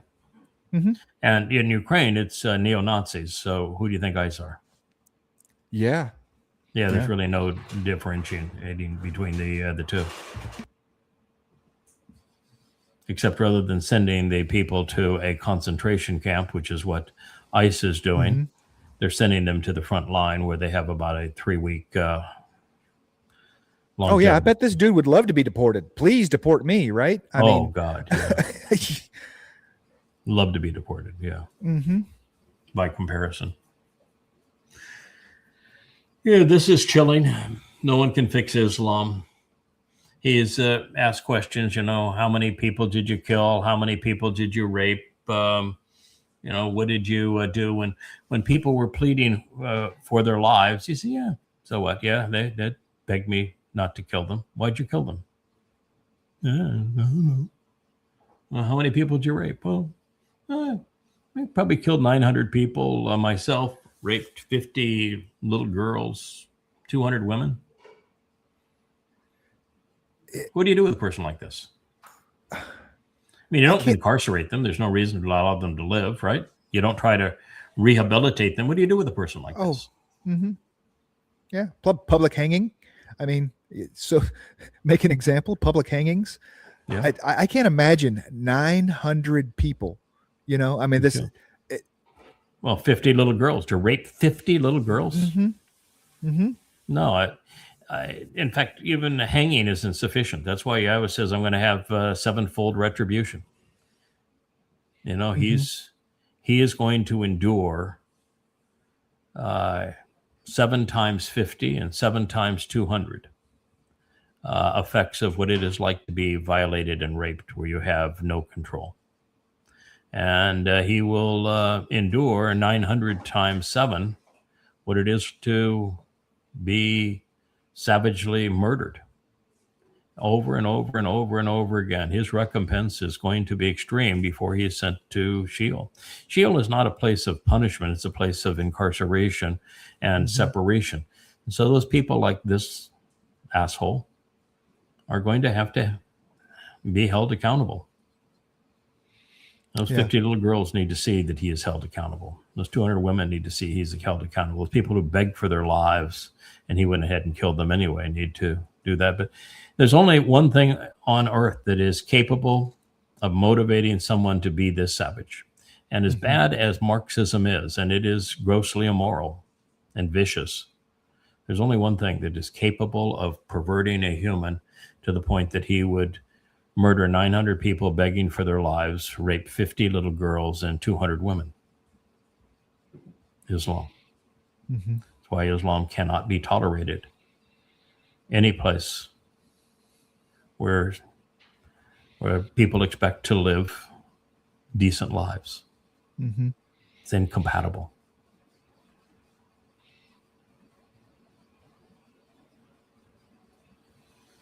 And by the way, he did not corrupt his religion. His religion corrupted him. Okay, so this is an affirmation of what happened. Now, there is 2 issues with Libya. One is that Libya was asked to cease and desist in building a nuclear bomb. And Libya was the country that says, okay, we won't build one. Okay, then we'll live in peace with the rest of the world. And of course, they were attacked because they were defenseless, which tells the rest of the world, if you want to have some defense against America in the West, you need to have a nuclear bomb. So it was counterproductive. But also, Libya, and this is more important, Libya had large gold reserves and said, we're going to have a currency that's gold backed to free Africa from being enslaved and taxed by, manipulated by America and the reserve currency. And for that, America killed him. That's why isn't America is bombing in Nigeria today. It is why the America views China as an enemy. It's why America is at war with Russia. It's why America is at war with Iran. It's a dying animal, the dying, vicious, rabbi-infected, not rabbi, but rabid animal. It's got rabies. And it's lashing out. But when America did this kind of thing and turned Libya from a prosperous nation into an Islamic hellhole, making a bad situation worse, it was just like what it had done in Syria and what it did in Afghanistan, what it did in Iraq, what it did in the Sudan, what it did in Somalia, over and over and over again. It's a broken record.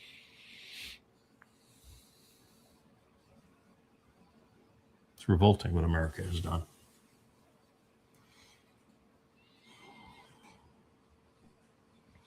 So this person here, he's saying, and Dr. Malouf is a decent guy. I think he's a Christian, unfortunately, but otherwise he's got decent posts. And he says, in Yemen, 90% of men and half the women chew on khalat. And khalat is a root of a plant that is a drug. It's like taking amphetamines. And he said, so, you know, they can't have alcohol, but they're all drug addicts. You know, make it make sense. And, you know, the fact of the matter is when it comes to religion, none of it makes sense. But, you know, Judaism was largely written, the Talmud, by those who were on Urkot, which was a drug found in the Babylon area. And it was a rusty infection on wheat, I think is where they got it. The assassins of the Ottoman Empire were the first to be loaded up with lots of hashish, deadening their judgment. It's pretty common that use of hallucinogens in religion. There was a lot of magic mushroom use with early Christians. Very prevalent. Religion is a drug. It's an opiate for the mind. Absolutely. Absolutely. That's the only correlation I could possibly make is that the more clear-headed you are, the more you're able to be Kodesh and set apart and to come out of those things. That's correct. Because if you're any sort alcoholism of isn't will prevent you from being aware. I mean, a lot of people have battled with alcohol. You know, I read an article. There was a Pitt, the actor, was saying that he is no longer refraining from alcohol. You know, he admitted that he was a professional drinker and could drink a Russian under the table with their own vodka, and said, you know, he could drink better than anybody. But he was an angry drunk, and he beat his kids, he beat his wife, and you know, he beat himself out of a career ultimately because of alcohol. But now he says, oh, but you know, I'm professional about it, and you know, I'm now drinking wine, and you know, I'll have a glass. Well, I'll have a lot of glasses of wine, but I'm being professional about it. So there's a story about a guy that writes on whether or not the number one question in alcoholism is whether a person who has been an alcoholic can ever drink again. And you know, he said, you know, there's a lot of different views on this. He said, but when you read what Brad Pitt is saying about himself, the answer for him is absolutely no. And for years, the answer has been from the specialists in the field, absolutely no. That if somebody whose life was controlled by alcohol decides that they can drink responsibly again, the answer is no, they can't. And it will turn out very badly for them. And he says it's going to turn out badly for Brad Pitt again. When you recognize that there is something that has harmed your ability to think, to be a decent person, to make quality decisions, make your life meaningful, you just can't indulge in it again. You've got to say, no, that was a bad thing. It really hurt me. And I'm not going to play with that anymore because it's bad for me. And it's bad for the people around me. Killed my dad. and Richard said he switched to wine, thinking that was better. Yeah. So yeah, Cost him his life. And the switching to wine didn't do him any good. yeah, it's the simple matter of if you ever got to the point that you made the decision, I need to stop drinking because some bad thing happened to you, right? Your bottom, whatever it is. One time, one bad thing happened to you that made you say, I shouldn't drink. Okay, then why would you ever pick it up again? Because all your evidence and reason shows that it doesn't matter. At some point, it might not be the next time, might not be but it's absolutely possible for bad things to happen to you. You make a bad decision because of it. So it's Russian roulette in my mind. You know? Yeah, there are times. I mean, because I've never abused alcohol, and it's never abused me. But I've been drunk twice in my life. You know, I'm 71 years old. I've had two occasions where I got drunk in 71 years. I'll go out and we have a little lunch spot, and they make a very nice margarita while we're having sushi. And you know, it's kind of a nice thing over hour and a half just to unwind on the beach and do this. But when I have my my margarita, I say, you know, very, very light on the tequila. I like the flavor. I don't like the effect. Mhm. And there are probably in the 8-9 years I have been here that I've had two. And if I Mhm. have the second, I'll say leave out the tequila in the second one. Right. Yeah. Because again, I like the flavor of them. Mhm. That sweet and sour, I think, is Mhm. is a nice taste, particularly highlighted by the salt. But I don't like the effect. I really Mhm. dislike the effect because I know that I'm being slowed in my ability to think, Yeah. and everything just slows down. And I'm not a, again, I've been drunk twice in 71 years. So it's not much I can say in terms of how it affects me, other than it puts me to sleep. Mhm. And I don't like the feeling. So Right. I Well, realize what that's alcohol exactly does. what it is. I mean, there's a very there's a very well-known speaker on alcoholism, and he takes you through the side by side what drinking does to the brain and to the body. Okay, one shot of alcohol, 2, 3, 4, and then what a team of anesthetists do to the body. It's they Mm. literally they anesthetize you, and he said, and drunks think they're smart enough that they're going to do this by themselves, and good By things are going to themselves. happen. There's because it shuts down the same parts of your brain, the same thing Yes. that Oh, a I team want to of fall asleep. Yeah. Mhm. If I have two glass, in fact, yeah, listen, I'm really a lightweight because of the fact that I had malaria and and hepatitis because of all of Mhm. my early travels. So my liver does not process alcohol effectively, and so I have a natural aversion to it because my body won't process it, and. Uh, but I do know that if I have two glasses of wine, that I'm going to be asleep in 30 minutes. Mhm. That's it for me. Right. I'm not going to be a conversationalist with you at the party anymore. Mhm. That party is over for me. I'm going to be asleep. I It, think the it problem just is that I will not be asleep. Yes, you would not be asleep, and you I would be just able to have the third and the fourth and the fifth, and then it'd at make you a least mess. Yeah, at it least. it And goes, yes, very badly. yeah, Yes. And believe me, I am 100% not against I'm not against any drug. I say, man, wear what you dig. If you want to chew tree bark and I don't care. Any drug. I don't care Any what you you do want with to your make life. things in your Right. apartment. Drugs, alcohol, do that, you know? Don't do I it, don't but you can't. You should be yeah, free to do you it, but should you be shouldn't do it. you should yes, you should be free to do that. That's what I mean. Yeah. You Yes, know? even though you shouldn't do it. You shouldn't do it. I'm going to tell you that's a very bad idea, and this is why. Okay, Yeah, this is why. but You but should be you free should to be. You should be free to be stupid. That's what yes, religion is. absolutely. I should tell everybody, don't be religious, but you should be free to be stupid. Mhm. Joining the military is a stupid thing to do. You should be free Yes. to do it. You should not do it. Absolutely, it's the same. Yeah. Yeah, it deadens your ability to think, to Mhm. make good judgments. And at this point, most of humanity has no ability to think. And if you deaden what's already it doesn't exist, this is a bad combination. And of You're course, for a starting certain at a number of people, zero, they become yes. a mean drunk, and that's Mhm. harmful to other people. And other people, when they become drunk, they've lost their sense of judgment, so they'll get in a car and they can't make good decisions and quick Mhm. decisions, so they'll go kill other people. And that's the place where you'd say, yeah, well, your freedom to make that decision interfered with the freedom of somebody else to live. So I'm going to 100%. choose their freedom over your freedom. You're done. Mhm. You have no more freedom. Yeah. It's the consequence. Absolutely. Mhm. So, Russia has responded to some of the provocation it's getting now from Europe, and the fact that the UK is bragging about having made the long-range drones Mhm. that are now doing the damage inside of Russia. They did 1.5 billion, taking out another retail distribution center in Russia just 2 days ago.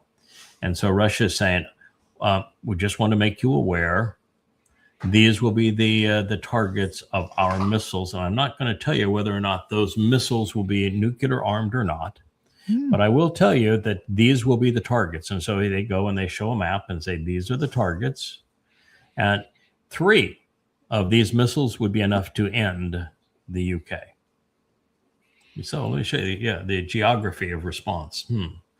Okay, well, there's Germany, there's France. All right, well, we're in trouble here, aren't we? Yep. Paris, Poland, Prague. mhm, Prague. Goodbye. Oh, goodbye, UK. See you later. Oh, you're going to threaten Russia, going to attack Russia. Why should we not respond? Manchester, Birmingham, London, all of the naval bases. Birmingham, yeah, that's With nuclear missiles, 3 of them. And that would be it for Britain. You want to continue to play this game? Your civilization will be gone. 3 missiles. We're on not your threatening your civilization. You threatened ours. Mm-hmm. And you've continued to arm those who were bombing us and killing us. So I'm telling you, this is just put you on record right now. This is the consequence. You want to continue to play that game. This will be our only response. It's the reason why I said that the whole Ukrainian war, I go back almost 20 years on this now. And for 20 years, I have said that this proxy war using Ukraine is stupid because you cannot win. Well, at first, it's just immoral to go and use a proxy to go kill other people because you want to steal their resources. That's an immoral idea. But the idea itself, even if you pull morality out of it, is stupid because there is no way to win. You can lose because, well, Russia is a lot more powerful than Ukraine is. So you can't supply enough munitions to your proxy to have them beat the Russians, as proof of what the Russians did in World War II in defeating the Germans. But beyond that, if you were to prevail militarily, let's say that a miracle happens and you were to prevail, and so that Ukrainians lose a few million men, and but they ultimately take down Russia so you can steal their resources. What is Russia going to do? Has Russia ever just rolled over and played dead? It just shows you what they're going to do. They don't bluff. They're told you that's what this video. This is what they're going to do. So if you were to prevail, the West gets nuked. So how was that a win? I mean, there literally was no way to win in this war that America started by using Ukrainians as cannon fodder. Yeah, the term for it's suicidal. It's suicidal. It's you lose, you lose, you win, you lose. It's kind of like the Iran war right now. There is no way to win. In the case of the Russian war, you can walk away from that. Iran, you can't. So there is a difference there. Yeah, let Russia denazify Ukraine and they move on, And moving on. Yeah. So not only do we have, and I don't know if we'll get to it in this program today, we've got another 20 minutes to go. We probably won't get to the ship that sails by, the U.S. destroyer that's now in the Persian Gulf. And if it wasn't for rust, I don't think the thing would be floating. The rust bucket, yeah. I think it's only rust that's holding the ship, only holding the ship together. There was news that was finally came to surface with that there was a U.S. destroyer in the South China Sea that has now been deployed to the Persian Gulf that lost all power for generators went down. So it lost all power for 4 days. It actually lost it for 12 days, but the remaining 8 was in port, and they could not restore power. That somehow a U.S. warship has a singular dependence on a generator. I mean, I wouldn't even take my yacht out unless both generators, each generator could power the whole vessel. But I would not take it out unless both generators had been serviced and were at peak operating performance, because the idea of losing one made the vessel dangerous. And so I would never, ever do that. And here they have one, and it went out. They had no toilets, no showers, no ability to cook food, no navigation, no protection systems. They were just a cork. Imagine dead in the water. Just wow. Yeah.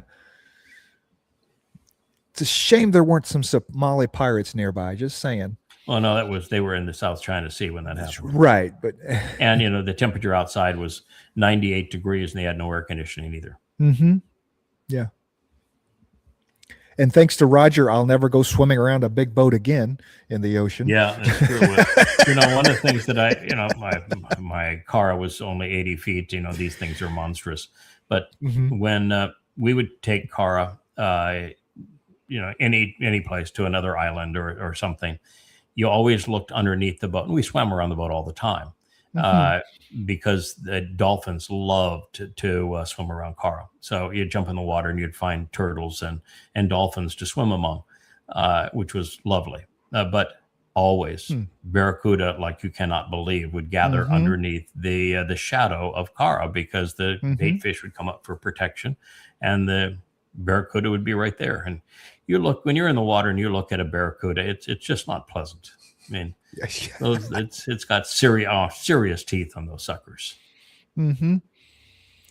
Yeah.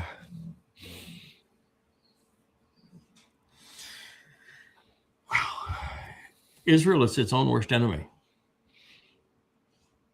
Ben-Gur, I think we should carry out targeted assassinations in Gaza, taking down 30 to 40 a night, every night.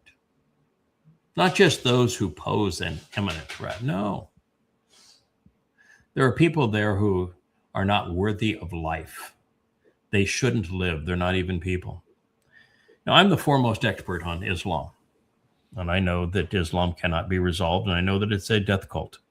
And I know what it does to women and what it does to children and what it does to Jews. And yet I would still say, use your words, not your bullets, not your bombs. Use your words. That's the best way to affect Islam. And I've always taken that approach. What he wants to do is just absolutely reprehensible. Looks like he even has a noose there on his lapel. But what a slime.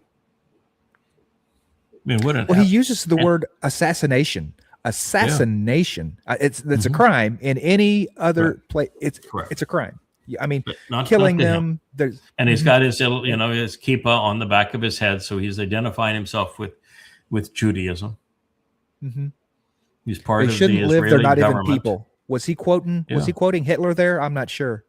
I don't know. It's I don't think even Hitler was that bad. But you wonder why Israel's the most hated nation on earth, why anti-Semitism is through the roof, why all of the talking influencers on the social media channels are all condemning Israel as being the most vile nation in the world. He's adding the flames to that. And Netanyahu continues to have him be part of the government. He's in charge of the domestic police and is essential to that government, because if he were to leave the coalition, the government would fall. And Netanyahu would rather continue to promote people that are suicidal for Israel, including the rabbis who are parasites eating Israel alive. He would prefer to be aligned with them for his own political survival than he would deal with the fact that this man is caustic to the survival of the Jewish state, as are the rabbis. They're parasitic. And a large percentage of the population back these guys. And then when you criticize them, you're anti-Semitic. Oh yeah, it's amazing that people will support them. Yeah, he's actually gained in popularity. Yeah, he's grown in popularity in Israel. It's almost like their version of MAGA, the ultra conservative, and he's not conservative. Well, in Israel, there's really no such thing as a conservative. Their right wing would be left wing in most other places, but the nationalists and the religious there in Israel are very, very destructive to that country. But so are the Marxists in Tel Aviv. But Israel is a house that is causing the anti-Semitism that is killing them. And a lot of this is a result of Israel being played into the destruction of Gaza. 10/7 was horrific, but it was horrific because the Muslims were trying to encourage Israel to do what it did, because they knew that when Israel destroyed Gaza, that they would be able to condemn Israel in the world and isolate Israel in the world and ultimately destroy Israel because it's isolated and hated in the world. You know, you had guys like Scott Ritter saying, annihilate Israel. Mm. And the reason these guys go to that kind of position is because of the images of what's being done in Gaza, not tying Gaza to 10/7, but realizing that now, as we do, that Israel was baited into doing this because they knew what effect it would have on Israel in the world, and it made Israel stunningly vulnerable. Israel checkmated itself. It played itself right into checkmate. That's why I'm so opposed to the Netanyahu government.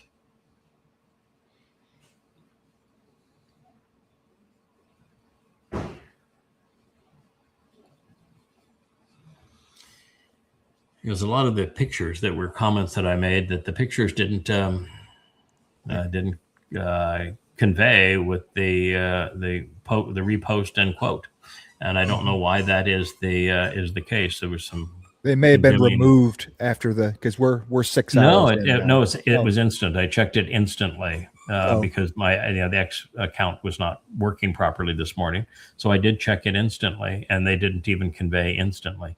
So who knows what the problem was? Anyway, this just happens to be a discussion that Putin was having on a subject, and I've heard this interview before, where Putin said that it didn't matter who was president of the United States.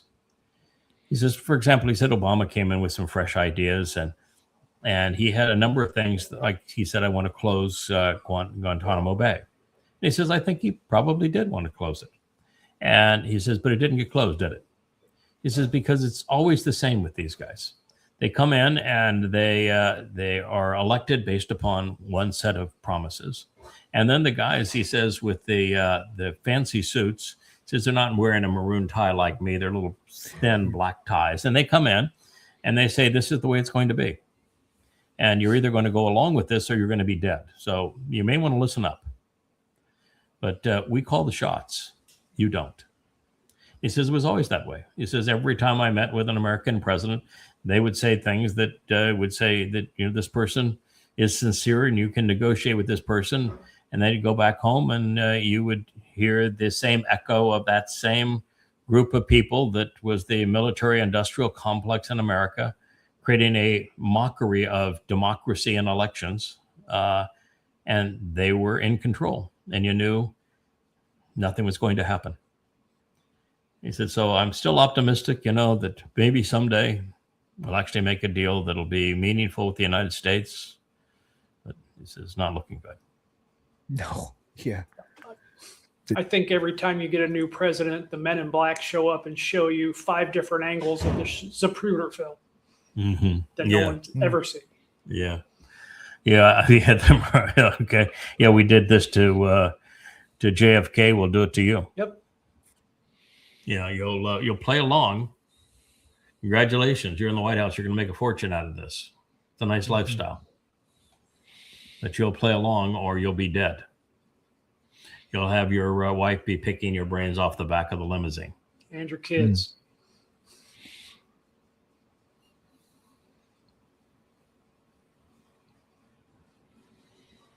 So here is Lisa. Yeah. And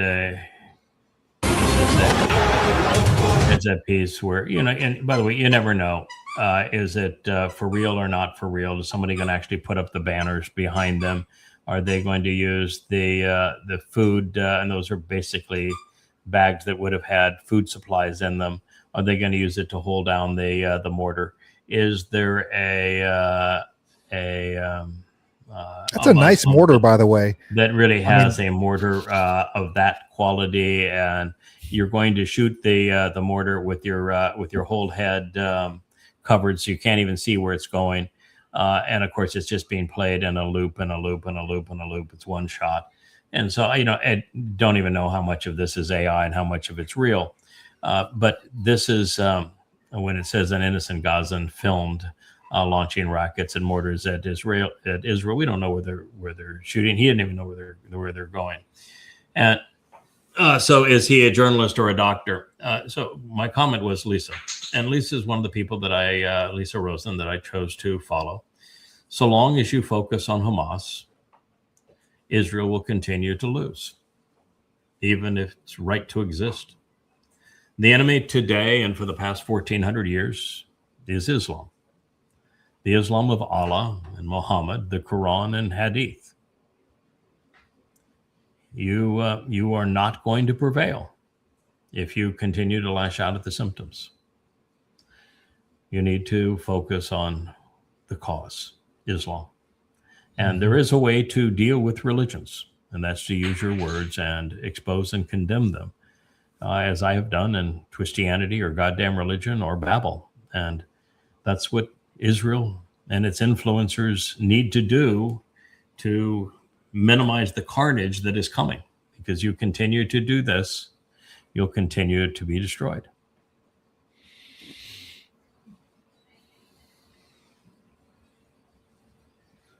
This poor woman here. Too little, too late, right? Oh my God. A British woman just had enough of the Muslim migrants running their country.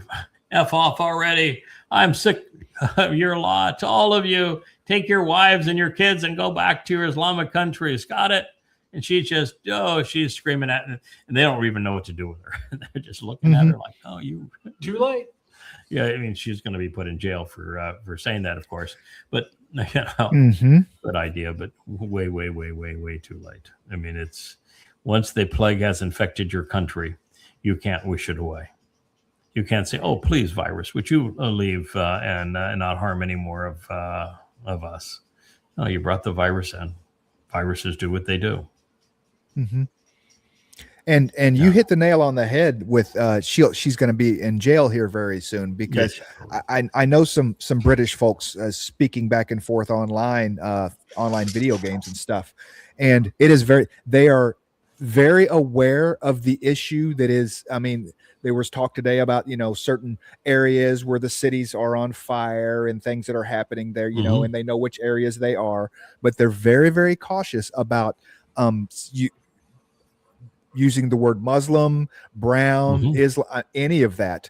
I mean, very, very cautious. So they're very, very super aware about what's going, where they weren't 5 years ago, 6 years ago. I could say that they telling the truth on social media, which are very few people that actually know the truth and can communicate it intelligently, because even the people that are anti-Islam haven't read Goddamn Religion. They haven't read any of these books. They really don't know. They just know that it's disgusting, but they don't know why. That their accounts are constantly being screened by bots, and they can be put in jail for a social media post, and it's happened a lot in the UK. Now, the UK is a trash country. I mean, the UK has, from its colonial days, even its slave trading days, it's a really terrible country, and it has been for a long time, and it's been anti-Semitic for a very long time.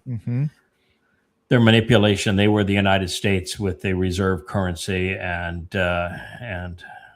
Navy presence that controlled the world, and they were robber barons. They really have this coming to them. So I feel no sympathy for the UK imploding and doing this to it themselves, particularly with their last shenanigan with the Balfour reneging of the Balfour Declaration and continuing to use the Hadrian's ethnic slur of Palestine. And then to elect one Muslim after another. Same thing is happening now in America. And trying to normalize the religion of rape and murder. What a travesty. But they've done it to themselves. They deserve it. Yeah, the U.S. isn't far behind. No, the U.S. isn't far behind. The U.S. has many more problems than. We're just going to run out of time. Yeah. Well, I think that the United States will be crippled before we run out of time. Whether or not the UK is completely brought down, I think it will. I think there's enough time for the UK to hit rock bottom and for the US to hit rock bottom before we run out of time. I think both will be destroyed economically and militarily and nationally. Mhm. Going to be a wild 7 years. Indeed.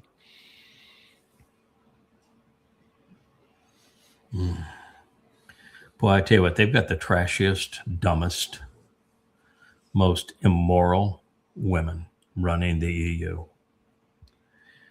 She wants to double down, triple down, quadruple down on sanctions against Russia again. Europe and the United States started the damn war. Mm-hmm. And they're the ones that egging on this war. And Russia's the one who is being restrained. Mm-hmm. And they are continuing to want to sanction Russia, which has made Russia stronger, more self-reliant all along. And so effing insane. Their answer is, let's continue to do what has weakened us and strengthened Russia. We'll have more sanctions. It's literally insane. Mm-hmm. So I've come to the conclusion that insanity is the common denominator among politicians. Well, that and ignorance, irrationality, incompetence, and dishonesty. Mm-hmm. But who's counting? But yeah, who's keeping track? Who's counting? Speaking of counting, I went through, made it down into chapter 11 of Bashar that you'd sent us today, because you know I had started at 13 and worked back, so I got through 62 and 63 of Yashaya. Wait, you start at the end? You said you started at chapter 13? Yeah, that was. And you're reading, and you're reading backwards to 11? That's what Leia taught him. You didn't start with chapter 1. You started with chapter 13. You're reading backwards. Yes. Let's get to the good part. Yes. Well, thank God. One of the first things I did was yank the New Testament away from the Torah and prophets. So you started there. Well, it wouldn't be here at all, right? Okay, so you started with chapter 13, and you've read chapter 13, 12, and now 11. Well, and a bit, 9 as well. Skipping around 9 as well. Okay, you just because we started on it on the show the other day on the Shabbat show, good. so of course I had to read that. All right, it's powerful material, isn't it? It is great material. I was just going to say that. I mean, I don't know that I don't have enough fingers and toes to count the symphony of Shem's. You know, symphony. It is a symphony of Shem's. It's just in that one section of 62 and 63 of Isaiah, in 17 verses, there were 24 Shems. Yeah, 24 Shems. You know, to think that Messianic Jews are looking for an unnamed Messiah to come back, and there's not a single prophecy about an unnamed Messiah coming back, not one. And there are 24 titles that are afforded to this guy who is definitely here and making a real difference in the world with God's endorsement. And he's got 24, and that's 24 titles in just a chapter and a half. Sure. That's a small percentage of the total. Yeah. Yeah, it doesn't go through. Oh, I know. It's and they're not looking, don't care, you can't read. I mean, what's the? Does all religion make people just so stupid? When God's handed to you on a single silver platter, this is my guide. This is how I'm going to resolve this. You're either on board with him or you're dead, and you're looking for a mythical Jesus to come back or an unnamed Messiah to return or. Well, we can monetize that. We can't monetize a choder. What is it? We can't monetize a choder. You can't monetize. Can't. And the rabbis know it. And no, he's a goy. Yeah, he's a goy, and he can't. And he doesn't. He's not bribable. You can't monetize him. You can't make a buck off of him. No. So we're going to just ignore that because there's no monetary gain there. I mean, okay, well, there is a lot of monetary gain, and the universe has some value, wouldn't you say? Oh, absolutely. Yeah. Life has some value. So here's a guy that's offering you eternal life and a share of the entire universe. You'd think that you'd say, well, that would be valuable. Sure, but not for them. There's nothing in it for them to promote it.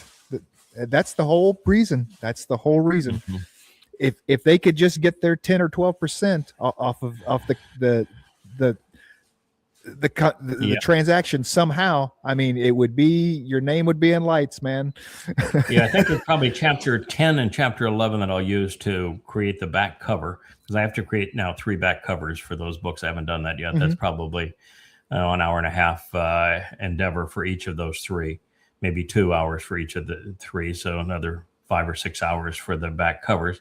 But I was kind of trying to keep my pace of 20 pages a day on written in stone. That's the pace that I'm going through written in stone to be about 160 pages. So that's 8 days at 20 pages a day.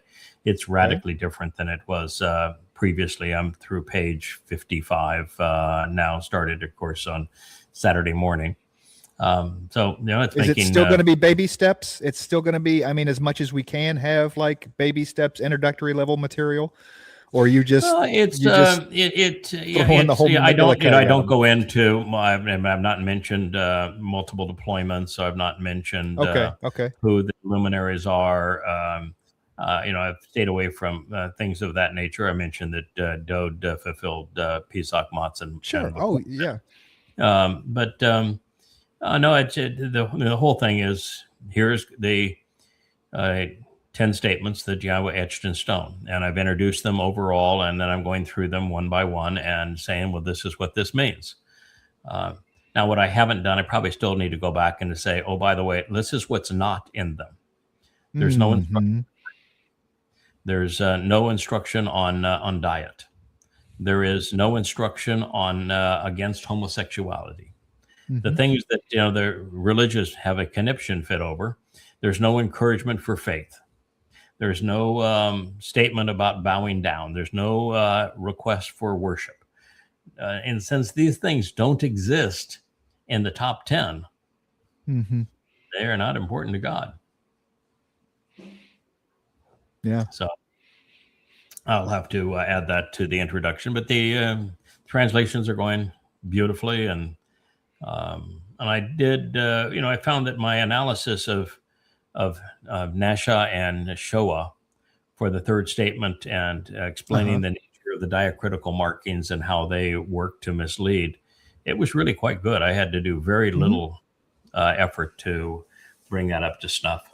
But no, it's going quite well. I want to finish that. I'll get these things done. Mike has said that he's working on his final fact check. He hasn't finished those. I don't know what his timeline is, but I get the back covers done, and either he doesn't have any major issues with his fact checking, or he gets it done quickly. We'll have those 3 volumes ready to go, and here in 2 weeks' time, I think we'll have written in stone, ready to go. Wow. So then we'll have to decide: do we do the mashal and start with the first mashal and try to do maybe 3 volumes going all the way through the mashal? Do we pick up anything that we have missed thus far in Yeshaya, Isaiah, anything we missed in Zechariah, in the latter chapters of Zechariah, anything we missed in the latter chapters of Yoel, and do a prophetic portrait going through, which would be really revealing?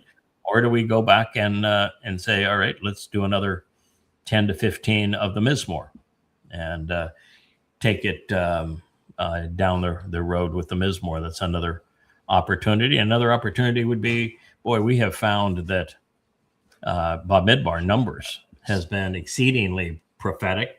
Let's continue with Bamidbar Numbers. Leah has just come in and raised her hand. Somebody in the chat has I know some what she comments. wants. She wants the Song of Solomon. No. Oh, no. We changed today from the Song of Solomon. Oh, she wants Mashal. Yeah. She's convinced that the Song of Solomon was actually sung by the Amma and heard by Solomon, and he wrote down what he had heard, and it was it's an ode to Boaz and Ruth. So she has wanted to do that, and I'm sure it's be interesting to do. It's just it's a lot of time, but so side quest. Hey, the nice thing is there's only 31 mashal. We've done 2 of them multiple times, and then we did the first 6, I think, as well. So that's 8 of them done in their entirety. So it might be possible. I don't know if we have enough time, but it would have been interesting because the mashal are all stories of a father and mother giving advice to their son, and therefore it is It is how to enjoy and live in the covenant, and what things are important if you're going to be part of God's covenant family, and how do you prepare yourself to be included in it and help others to benefit from it. So Mashal would be a really good learning experience, I think. That's why they're called word pictures. That's why they're called word pictures, baby. Yeah, and we know a guy that wrote them, Ethan Hajraki. That's right. Same guy that wrote the 89th Mizmor and the final word picture, the 31st. And that guy can spin a tale. He's the same guy that wrote the Book of Ruth. So he's a pretty decent writer. He's had some experience writing. In fact, last time I checked, he had written more than all of the other prophets combined by about 5 times. So he's a talkative stick, that one. Talkative stick, indeed. It's why you listen and learn to live. Yeah, I'm going to tell you what I told you. I'm going to say you again. I can only remember all the insights and all the reasons I said those things. I think it'd be a fun thing to do. So that's part of the plan. Let's do one more here because I don't want to end on her ugly face. So what are these? So CNN analyst says that Trump could become the only U.S. president to start a war alone and lose it. And it's this, he's interviewing a congressman. The guy on the right is a congressman.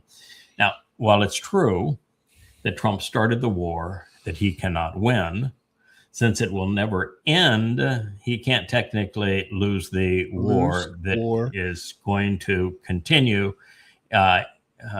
all the way to the time that he leaves the United States, which I think will be in January of 2030. That war will still be ongoing at that point. So in that case, since the war is not going to end, the congressman will be wrong. Further, China and Russia, and he says, China and Russia have gained in strength and prosperity. I don't know why it's important for Americans to make China and Russia to be the boogeyman. They aren't the boogeyman. We're the boogeyman. So why say that Trump's bad because China and Russia become stronger? Well, it's true that Trump has tried to screw China and Russia every which way, but the strategies that has caused China and Russia to be stronger has been promoted administration after administration. That's when those guys come in the dark suits and they say, this is what we're going to do. They have destroyed America in the process. And so their relative rise has been the legacy of many POTUSes from both parties over time. But again, to be a congressman, you don't have to prevail at history or be particularly reasonable. He's just trying to disparage Trump and this idea of the first president to start a war that he himself loses. Yeah, it's not all that. Once again, we're back to the least of his crimes. It is the least of his crimes. Well, actually, starting this war with Iran will end up being the worst of his crimes, even though he's Satan himself and going to betray Israel and is destroying the U.S. economy. But because they're all related, this war is what will cause him to betray Israel. This war is what is destroying the U.S. economy. This war is what destroyed the U.S. military. This war is the catalyst for World War III. So this war leads to so many other bad things that it... 4 million Iranians jihading their way into Israel. Yeah, into Israel as a result of this war. So Wookie says it's done. He is he's ready for the stretch and the walk. He said, so you've done your show.